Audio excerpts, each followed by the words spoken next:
Bem-vindos de volta ao canal, onde desvendamos as curiosidades que transformam a história em uma aventura pessoal e surpreendente. Se você é novo por aqui, aperte o botão de inscrição para mergulhar nessas revelações que vão te deixar questionando tudo o que sabe sobre o passado, e talvez sobre o seu próprio tesouro escondido na vida cotidiana. Imagine isso: um imperador invencível, senhor de nações inteiras, fugindo pelas neves impiedosas da Rússia com um tesouro que poderia comprar reinos inteiros, apenas para vê-lo desaparecer para sempre no abismo gelado.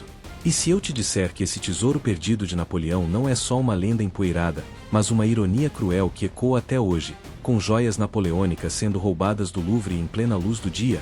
Ah, isso só pode ser piada. O homem que conquistou a Europa não conseguiu proteger seu próprio ouro, e agora, séculos depois, ladrões modernos repetem o feito com motos e um guindaste para acessar a sala antes da abertura do museu.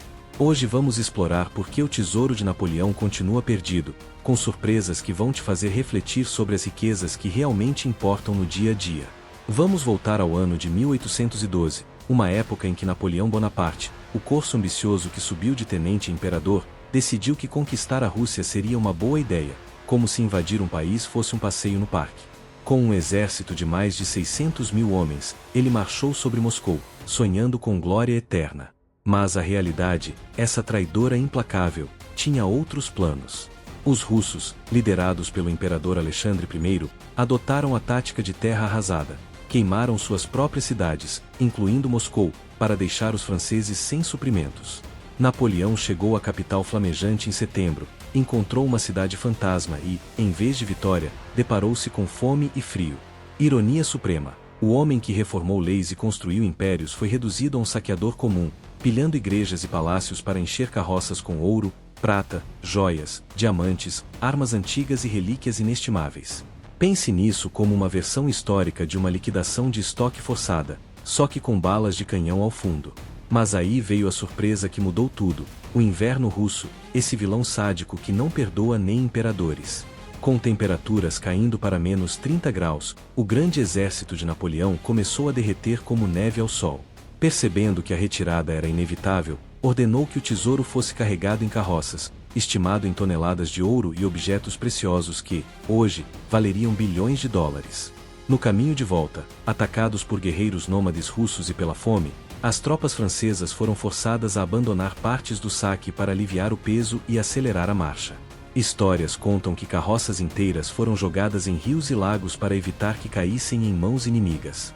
E aqui entra o mistério central: o tesouro principal, supostamente afundado no lago Semlevskoy, perto de Smolensk, ou em outros como Kasplia e Svaditskoy, no distrito de Demidov. Veja que ironia: Napoleão, o mestre das batalhas, perdeu para a geografia e o gelo, transformando seu legado em uma caça ao tesouro eterna. Agora, imagine os soldados franceses, exaustos e congelados, recebendo ordens secretas do imperador. De acordo com lendas e relatos de sobreviventes, Napoleão enviou um comboio falso para o lago Semlevskaya como distração, enquanto tropas leais construíam uma barragem temporária no lago Bolshaya Rutavek, na fronteira entre Rússia e Bielorrússia. Ali, a 50 metros da costa, depositaram o ouro pilhado de igrejas ortodoxas e palácios tsaristas, destruíram a barragem e deixaram o lago engolir o segredo. Por quê? Porque admitir a perda seria humilhante, e Napoleão, sempre o estratégico, preferia enterrar sua fortuna a entregá-la.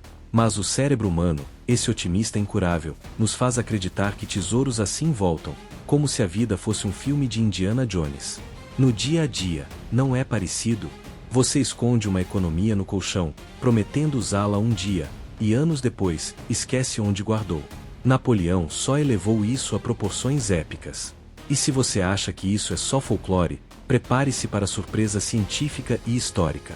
Expedições ao longo dos séculos tentaram resgatar o tesouro. No século XIX, caçadores de fortunas dragaram rios como o Nara, encontrando apenas fragmentos, algumas moedas, armas enferrujadas.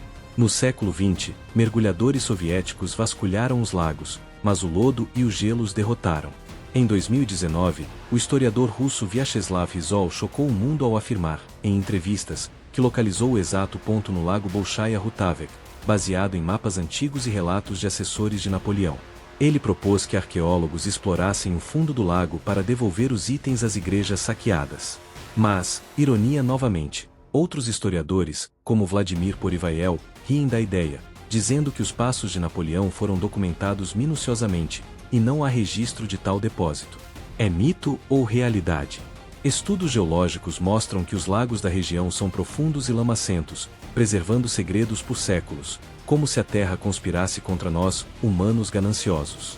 Vamos refletir sobre isso. Napoleão, o homem que disse: do sublime ao ridículo há apenas um passo, deu esse passo ao perder seu tesouro para um lago congelado. O tesouro de Napoleão nos ensina que a ganância nos cega. Ele saqueou Moscou por poder, mas o inverno russo, imparcial, cobrou o preço. E o valor? Estimativas modernas falam em bilhões, considerando o ouro puro e o valor histórico das relíquias. Imagine joias que pertenceram ao líder de grande poder, agora dormindo no lodo. Mas o verdadeiro tesouro perdido é o tempo. Napoleão desperdiçou vidas e fortunas em uma campanha que o levou à ruína, culminando em Waterloo e no exílio em Santa Helena. Agora, uma reviravolta impressionante, e prova que a maldição de Napoleão persiste. Em outubro de 2025, ladrões invadiram o Louvre em Paris, em plena manhã, usando motos e uma serra angular para quebrar vitrines e roubar joias napoleônicas inestimáveis. Itens como a coroa de pérolas da Imperatriz Eugênie, o colar de esmeraldas de Marie-Louise, segunda esposa de Napoleão, broches de diamantes e relicários dados por Napoleão a Joséphine foram levados em apenas 7 minutos. A coroa de Eugênie foi encontrada quebrada na calçada, mas o resto desapareceu. Ironia cruel. Enquanto o tesouro russo permanece perdido no passado, esses artefatos, preservados por séculos, foram saqueados no presente por bandidos modernos. Reações online explodiram, de piadas sobre a maldição de Bonaparte. Isso nos faz pensar, em um mundo obcecado por riquezas, perdemos o foco no que realmente enriquece a vida, como conhecimento e conexões humanas. Considere como essa história reflete nossas rotinas. Você acorda todo dia, acumula tesouros, dinheiro, memórias, ambições, mas mudanças graduais, como o inverno russo, os corroem. Napoleão ignorou os sinais de derrota até ser tarde. Nós fazemos o mesmo com saúde ou relacionamentos. Mas, se até um gênio militar perdeu bilhões para um lago, por que nos estressamos com uma conta atrasada? Use isso como lembrete para valorizar o intangível, o tempo com família, as pequenas vitórias diárias. Historiadores nos dizem que o tesouro pode nunca ser encontrado, preso em camadas de lodo e mitos, mas sua lenda inspira reflexões profundas sobre impermanência. Em 1985, mergulhadores na Córcega encontraram moedas de ouro de naufrágios ligados à era de Napoleão, vendidas legalmente por fortunas. Mas o Grande Prêmio Russo permanece elusivo, atraindo caçadores modernos com tecnologia de sonar e drones. E se estiver lá? Imagine o impacto, ouro devolvido à Rússia, e reparando feridas antigas. No entanto, a probabilidade é baixa, segundo experts. O tesouro pode ter sido exagerado por propaganda, ou recuperado secretamente pelos russos. Agora pense em Dom João VI, que fugiu de Napoleão para o Brasil em 1808, levando a corte portuguesa e tesouros que mudaram a história da América.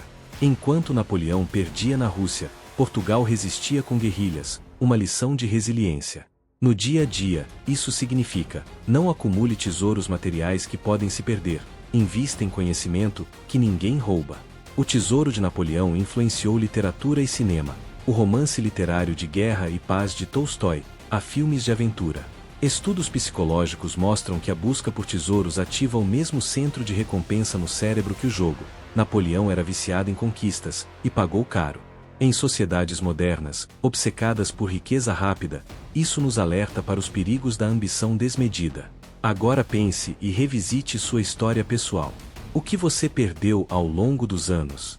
Talvez não ouro, mas sonhos adiados. Imagine se Napoleão tivesse um app de GPS, seu tesouro estaria no eBay hoje. Mas, lembre-se, a verdadeira riqueza de Napoleão foi sua mente estratégica, não o ouro afundado.